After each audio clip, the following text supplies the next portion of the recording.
वर्ग में आते हैं या अनुसूचित जाति और अनुसूचित जनजाति में पैदा हुए हैं। अनुच्छेद 16(4) इसके तहत आरक्षण पिछड़े वर्ग को नागरिकों को दिया जाता है।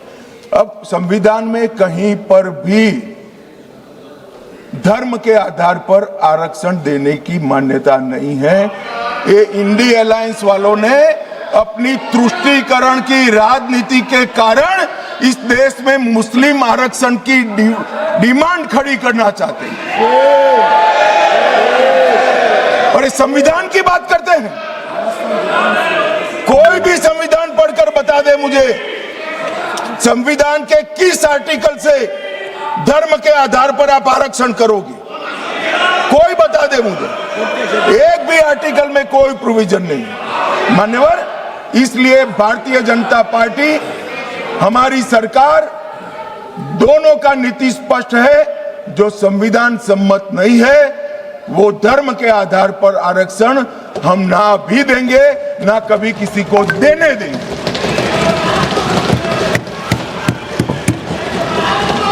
मान्यवर, अब मैं ओबीसी की बात करता हूं, सुनो ना, सीट बदल देनी पड़ेगी पप्पू जी। मान्यवर, इस देश में ओबीसी का सबसे बड़ा कोई विरोधी पार्टी है तो मैं बिल्कुल कंफ्यूजन के बगैर कह सकता हूं कांग्रेस पार्टी है। इन्होंने चौधरी चरण सिंह और सीताराम केसरी का अध्यक्ष का दोनों को काल पूरा नहीं कर रहे। 1957 में, ध्यान से सुनना, अखिलेश जी कहां बैठे हो आपको मालूम होना चाहिए। 1957 में काका साहेब कालेलकर समिति के सुझाव आए जो ओबीसी को आरक्षण देते थे। उन्होंने काका साहब कालेलकर समिति के पूरे सुझावों को ठंडे बस्ते में डाल दिया। 1980 में ये जवाहरलाल जी थे। 1980 में इंदिरा जी आई, मंडल आयोग का सुझाव आया और मंडल आयोग के सुझाव को इंदिरा जी ने ठंडे बस्ते में डाल दिया। 90 में जब वीपी सिंह आए तब वो मंडल आयोग का इंप्लीमेंटेशन लेकर आए और उस वक्त मान्यवर विपक्ष के नेता राजीव गांधी थे। तो नेहरू जी, इंदिरा जी और अब राजीव गांधी, उन्होंने यहां पर अपने जीवन का सबसे लंबा भाषण मंडल आयोग का विरोध करने में किया, अपने जीवन का सबसे। और कांग्रेस ने 51 और 71 दोनों में जाति जनगणना का भी विरोध किया। मान्यवर, अब क्योंकि अब मेल नहीं खा रहा है, 15-20 बार चुनाव हार गए, तो अब ये ओबीसी के हितैषी बनने आए। मान्यवर, मैं आज आपके सामने कहना चाहता हूं, कांग्रेस पार्टी ने अब तक एक भी ओबीसी का प्रधानमंत्री नहीं दिया। भारतीय जनता पार्टी ने नरेंद्र मोदी और अति पिछड़ा समाज के व्यक्ति को प्रधानमंत्री बनाया। मान्यवर, इन्होंने काका साहेब कालेलकर समिति में विरोध किया। मंडल आयोग के रिपोर्ट को इंदिरा जी ने ठंडे बस्ते में डाला और जब लागू होता था राजीव गांधी जी ने भी विरोध किया। मान्यवर, मैं आज बताना चाहता हूं कि नरेंद्र मोदी सरकार में 27 मंत्री ओबीसी समुदाय में है जो 40% होता है। मान्यवर, नरेंद्र मोदी सरकार ने ओबीसी कमीशन को संवैधानिक मान्यता दी। नरेंद्र मोदी सरकार ने ओबीसी की सूचियों को संशोधित करने का अधिकार राज्यों को देकर एम्पावरमेंट करा और 14 से 18 के बीच में 16 जातियों को ओबीसी जनजाति में क्या है। अरे मेरा हो जाने के बाद पूछिए ना। You can ask later. माननीय गृह मंत्री जी, माननीय गृह मंत्री जी, क्या कह रहे हैं? बाद में you can ask later.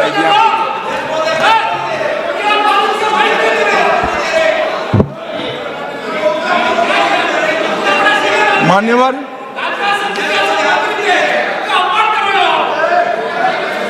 मान्यवर,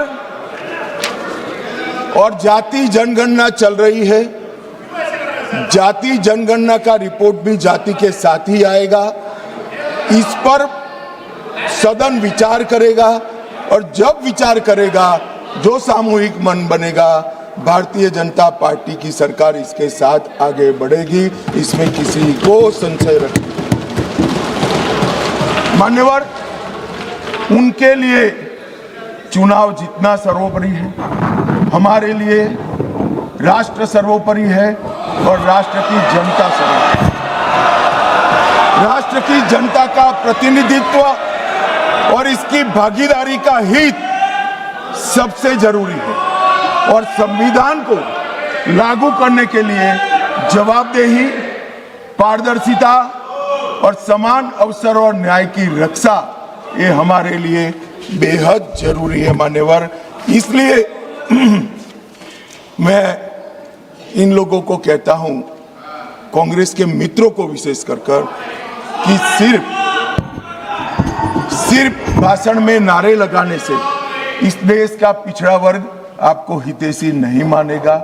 1947 से लेकर 2014 तक आप ओबीसी का विरोध करते रहे। जब ओबीसी के बगैर सत्ता नहीं मिलेगी इसका परिचय आ गया, प्रधानमंत्री भारतीय जनता पार्टी ने ओबीसी बनाया, तब आप ओबीसी की माला जप रहे हो। मान्यवर, ये दिखावटी प्रेम जो है वो इस देश का पिछड़ा भी जानता है और पूरे देश की जनता भी जानती है और आज से देश की महिला भी जानेगी कि हमारा अधिकार कांग्रेस पार्टी ने छीना।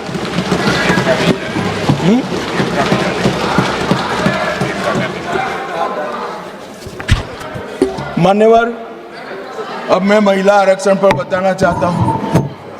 सबसे पहले 1992 में श्री नरसिम्हा राव 72 और 73 का संविधान संशोधन लेकर आए और माताओं बहनों को 33% आरक्षण पंचायत में देने का एक स्तुत्य काम नरसिम्हा राव जी ने करा। नरसिम्हा राव जी कांग्रेस के प्रधानमंत्री थे, मगर कांग्रेस ने कभी उनको स्वीकार नहीं किया कि वो हमारे प्रधानमंत्री। वहां तक मान्यवर संस्कार में किसी को जाने नहीं दिया था। इसके बाद 96 में देवगौड़ा जी प्रधानमंत्री बने और 81वां संशोधन विधेयक सितंबर 1996 में यहां पर रखा गया। वहां कुछ पार्टियों ने विरोध किया, मैं कहना नहीं चाहता हूं, मगर सब उछल पड़ेंगे और एक कमेटी बनी, गीता मुखर्जी कमेटी। वो गीता मुखर्जी कमेटी को ये विधेयक दे दिया गया और जो आज उनकी दरखास्त है कि समिति को दे दो, और गीता मुखर्जी समिति की रिपोर्ट आई, तब तक 11वीं लोकसभा का विघटन हो गया और बिल लैप्स हो गया। फिर 98 में 84वां संशोधन आया। कुछ पार्टियों ने फिर से, पार्टियां बदली नहीं है, वही पार्टियां विरोध करती रही। वो विरोध किया, बिल को सदन में प्रस्तुत करने की जैसी स्थिति भी नहीं रही और 12वीं लोकसभा के विघटन पर वो बिल लैप्स हो गया। मान्यवर, 99 से 2003 में 85वां संविधान संशोधन विधेयक आया, फिर से उसी पार्टियों ने विरोध किया और बिल लैप्स हो गया। 8 से 14 में 108 का संविधान संशोधन विधेयक मनमोहन सिंह जी लेकर आए और राज्यसभा में प्रस्तुत किया।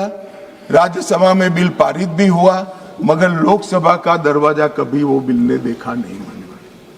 और किसने विरोध किया? उसी लोगों ने विरोध किया।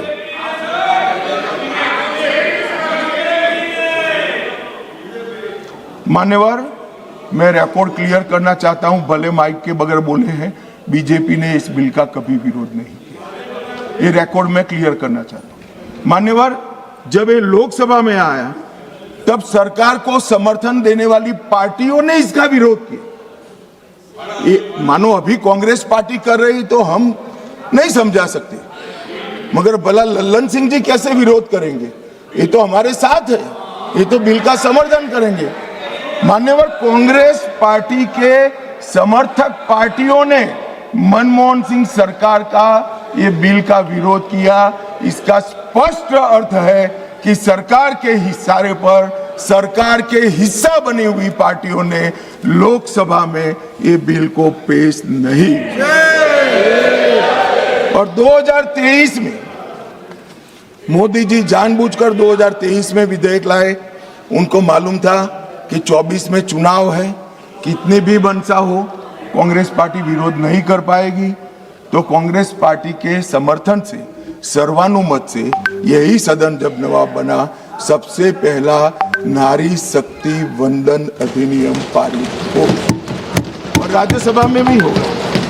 तो मान्यवर, हम तो मानते थे कि अब हो गया, मगर जब इम्प्लीमेंटेशन कराने में आए तो किंतु परंतु मगर अगर ये सारी चीजें छोड़कर आज फिर से विरोध कर रहे हैं। 5वीं बार इंडिया अलायंस की पार्टियां विरोध करिए। मान्यवर, ये देश की महिलाएं कभी नहीं भूलेंगी। जब ये चुनाव में जाएंगे, महिलाओं का आक्रोश उनको सामना करना पड़ेगा और रास्ता नहीं मिलेगा।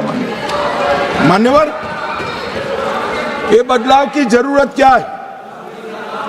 पहली लोकसभा में 22 महिला सदस्य चुनकर आए, छठी में 19 आए, 8वीं में 44 आए, 14वीं में 51 आए, 17वीं में रिकॉर्ड 78 महिला सदस्य चुनकर आए और 18वीं में 75 महिला सदस्य चुनकर आए। मान्यवर, ये आंकड़े जो है वो हमारी माताओं बहनों की राजनीति में हिस्सेदारी लेने की उत्सुकता को प्रदर्शित करते हैं। यहां पर महिला सांसदों ने, आपने कई बार मौका भी दिया, आज भी दिया, बहुत अच्छा प्रदर्शन किया। बिल के विषय पर बोलकर, जो विषय पर चर्चा हो इस पर बोलकर बहुत अच्छा प्रदर्शन किया है। मान्यवर, हमने लेटर एंड स्पिरिट में ये महिला आरक्षण का, विमेन लेड डेवलपमेंट का हमने अनुसरण किया है। प्रधानमंत्री जी के पहले मंत्रिमंडल में 10 महिलाएं थी और ये कह रहे थे अखिलेश जी कि आपने सिर्फ एक ही मुख्यमंत्री दिया है। हमारे यहाँ सुषमा स्वराज जी दिल्ली की पहली मुख्यमंत्री बनी, उमा भारती जी मध्य प्रदेश की पहली मुख्यमंत्री बनी, वसुंधरा राजे जी राजस्थान की पहली मुख्यमंत्री बनी, आनंदीबेन पटेल गुजरात की पहली मुख्यमंत्री। मान्यवर, एक बात पर मैं ध्यान दिलाना चाहता हूँ, ये सब जगह भाजपा की महिला नेत्रियां पहली, हाँ अभी है, मगर ये तो पहली बार बनी। ये पहली बार बनी, इसका मतलब क्या है? 70 साल में कांग्रेस ने कभी उन राज्यों में महिला मुख्यमंत्री को जगह नहीं दी, इसलिए हमारा नंबर लगा है। और आज भी रेखा गुप्ता जी पहली मुख्यमंत्री नहीं है, तीसरी मुख्यमंत्री के। अरे मैं बोल रहा हूं भाई, पहली मुख्यमंत्री नहीं है ऐसा बोल रहा हूं। अरे सुनो भाई, पहली मुख्यमंत्री नहीं है ऐसा बोल रहा हूं, तीसरी मुख्यमंत्री है। और मान्यवर, हमने इस देश की पहली आदिवासी महिला को द्रौपदी मुर्मू से महामहिम द्रौपदी मुर्मू बनाने का। मान्यवर, हमने 3 दशकों से जो बिल चर्चा में आता था और नूरा कुश्ती वाले प्यार और अभाव से रिजेक्ट हो जाता था, हम इसको लेकर आए। मगर मुझे दुख है कि पहले भी जिस बिल को जिन्होंने पारित नहीं करने दिया, वो ही आज इसका किंतु परंतु अगर मगर से विरोध करने के लिए खड़े हो गए। मान्यवर, आज 14 लाख महिलाएं अब तक जनप्रतिनिधि के रूप में देश में पंचायत में काम कर चुकी है। मान्यवर,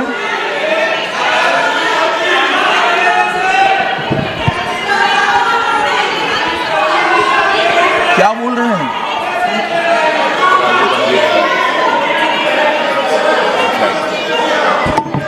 अरे ज्योतिमणि जी, मार्क कट जाएंगे। नरसिम्हा राव जी लाए थे, टिकट कट जाएगी। नरसिम्हा राव का नाम बोलोगी तो।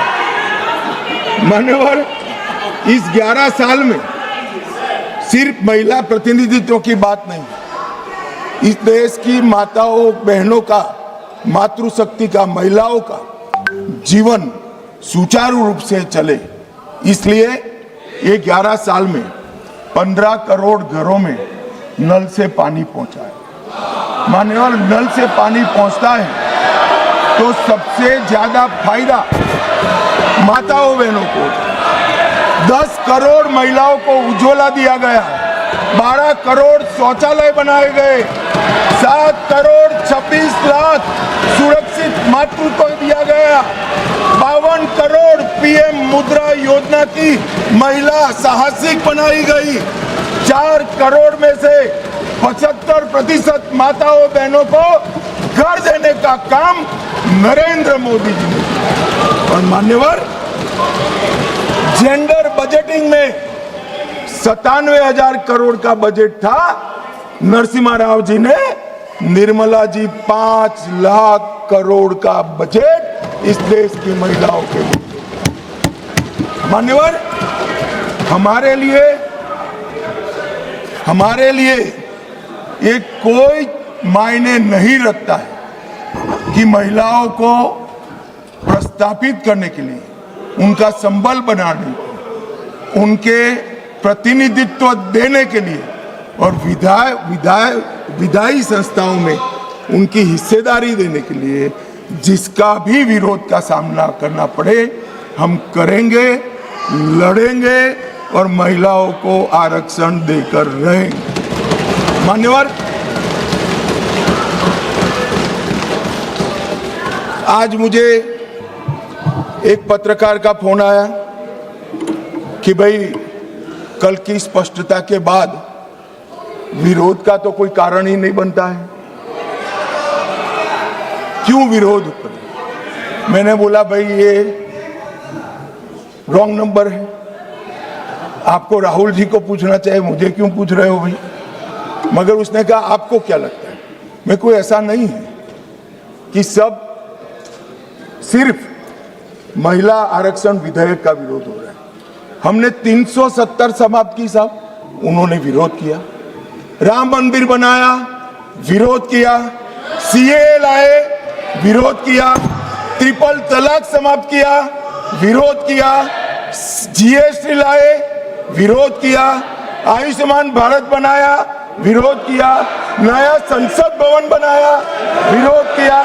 मत्स्य पालन सहकारिता मंत्रालय बनाया, विरोध किया। सीडीएस बनाया, विरोध किया। 3 तलाक खत्म किया, विरोध किया। नक्सलवाद खत्म किया, विरोध किया।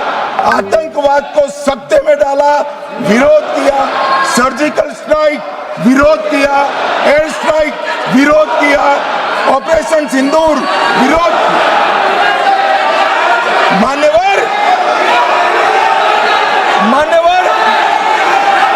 इन्होंने अच्छे बुरे सोचे बगैर नरेंद्र मोदी जी जो कर रहे हैं इसका विरोध करने का ठान लिया। मुझे तो था आज देश की माताओं बहनों के लिए, मान्यवर, मुझे था देश की माताओं बहनों के लिए आरक्षण आ रहा है ये विरोध आज नहीं होगा, मगर आज भी विरोध कर रहे हैं। मान्यवर, मैं बिल के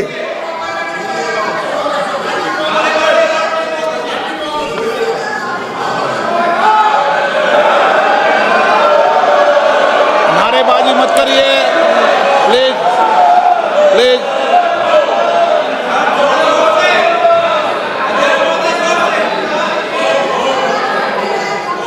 समझदारों को इशारे में कहा जाता है। मान्यवर,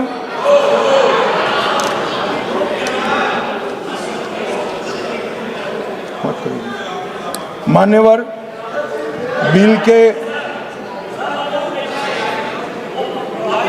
ये कन्विंसिंग करें। सुरेश जी,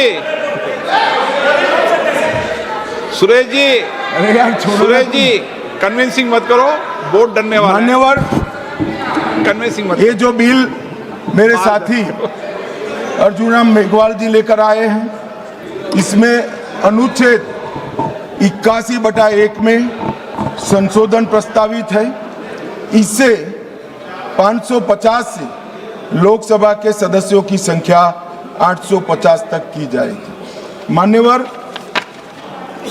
अनुच्छेद 81(2)(b) उसको भी कोई बदलाव के बगैर हम कह रहे हैं, इसका जिक्र मैं बाद में करूंगा।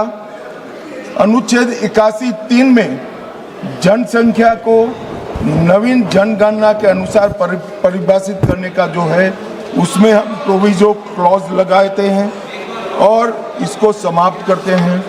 इसके साथ 170A जो राज्य विधानसभाओं की न्यूनतम और अधिकतम सीटों को निर्धारित करता है, उसको 10 का 10 रखते हैं।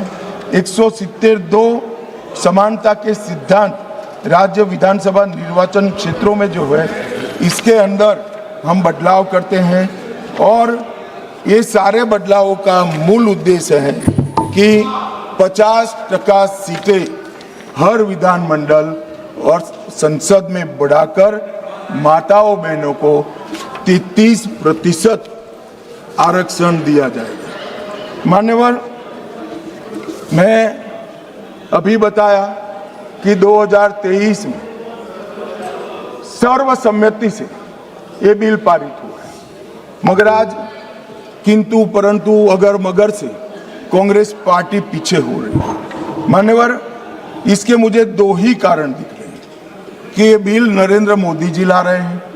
अगर ये महिला आरक्षण होता है तो देश की माताओं बहनों में मोदी जी को यश मिलेगा। मान्यवर, मोदी जी ने बड़ा हृदय कर एडवर्टाइज देकर उनको यश देने का कह दिया, फिर भी ये नहीं मानते हैं। मान्यवर, उनको लगता है कि महिलाएं ज्यादा मोदी जी को वोट देती है, उनको क्यों भला रिजर्वेशन दे। तो मैं बताता हूं कि आप रोक नहीं। आज ये 23 में इस सदन में से देश की महिलाओं को जो वादा किया था 23 में 33% आरक्षण का, irrespective of party, irrespective of member, पूरे सदन ने वादा किया था, इससे पीछे हट रहे। मान्यवर, ये पहली बार नहीं हो रहा, ये साहबानों में भी पीछे हट गए, ट्रिपल तलाक में भी पीछे हट गए, और अब तक जितनी बार महिला आरक्षण आया वो पीछे हटे। मान्यवर, मैं अभी भी, हमारे नेता ने तो कहा कि भाई अंतरात्मा की आवाज से वोट करिए। ये अंतरात्मा की आवाज का नारा नरेंद्र मोदी जी का नहीं है, इंदिरा गांधी जी का है। मगर मोदी जी को थोड़ा समझ फेर हो गया। उस वक्त विरोध पक्ष में अटल जी, अडवाणी जी थे। यहाँ आत्मा ही नदारद है, अंतरात्मा कहां से लाना। मान्यवर, ये रूथलेस पॉलिटिक्स करते। महिलाओं को आरक्षण मिलेगा, इसका यश किसको मिलेगा, इसके लिए आप महिलाओं का आरक्षण लटका रहे हो। चुनाव में जहां जहां जाओगे, इस देश की महिलाओं का आक्रोश आपको सहन करना पड़ेगा, फेस करना पड़ेगा और रास्ता भी लेगा। मान्यवर, मैं आप इस सदन के कस्टोडियन हो, अभिभावक हो। मैं टीवी पर विपक्ष के नेता का भाषण सुन रहा था। आपकी जिम्मेदारी है कि ये सदन की गरिमा पूरे देश में और विश्व में बनी रहे। मान्यवर, ये जो भाषा है सदन की मर्यादा तोड़ने वाली, आप क्या भाषा उपयोग कर, कायर है, आप सरेंडर कर रहे हो, आप मुझसे डरते हो, अपशब्दों का प्रयोग होता है, असंसदीय शब्दों की भरमार लग जाती है। सदन में कोई आंख मारता है, कोई मुस्कुराकर बैठता है। मान्यवर, सदन के रास्ते पर चाय पकोड़े खाते हैं। सदन के रास्ते पर किस प्रकार का विपक्ष के नेता का बिहेवियर, किस प्रकार की भाषा है? क्या वो समझते हैं कि ये भाषा को देश नहीं सुन रहा है? ये भाषा को देश सुन रहा है। आपकी और आपकी पार्टी दोनों का परिचय देश को हो रहा है। मान्यवर, संवैधानिक संस्थाओं का अपमान करते हैं, फ्लाइंग किस कर देते हैं, धक्का मुक्की करते हैं, बाहर जाकर बयानबाजी करते हैं कि सरेंडर हो गए। स्पीकर को बार बार रोकना पड़ता है और सत्र छोड़कर विदेश चले जाते हैं। मान्यवर, मैं इतना जरूर कहता हूं कि ये भाषाओं में तीव्रता से भावनाएं व्यक्त नहीं होती है। सदन में बोलने की कला आपके बहुत सारे सीनियर लोग हैं, उनसे सीख ले, और सीनियर लोग ना हो तो प्रियंका जी ही है, उनसे थोड़ा सीख ले कि सदन में कैसे बोलना चाहिए। मान्यवर, ये कहते हैं ये क्रूर बिल है, महिलाओं को आरक्षण देने वाला बिल क्रूर बिल है। उत्तर और दक्षिण के बीच में भेदभाव कर रहे हो, दक्षिण का प्रतिनिधित्व कम हो जाएगा। इतना कल समझाने के बाद भी अगर ये स्टेटमेंट आता है मान्यवर, तो मैं मानता हूं ये जानबूझकर दिया गया स्टेटमेंट है। मान्यवर, मैं विपक्ष के नेता राहुल गांधी जी को, पूरी कांग्रेस पार्टी को और विपक्ष के उनमें को इस देश का परिचय कराना चाहता हूं कि हजारों साल पहले राम सेतु बनाने के लिए जिस गिलहरी ने योगदान दिया था, वो गिलहरी को भी आज अवध्य माना जाता है इस देश में। इतना उपकार याद करती, और हजारों साल के बाद भी हवन में हड्डियां डालने वाली ताड़का को भी याद रखा जाए।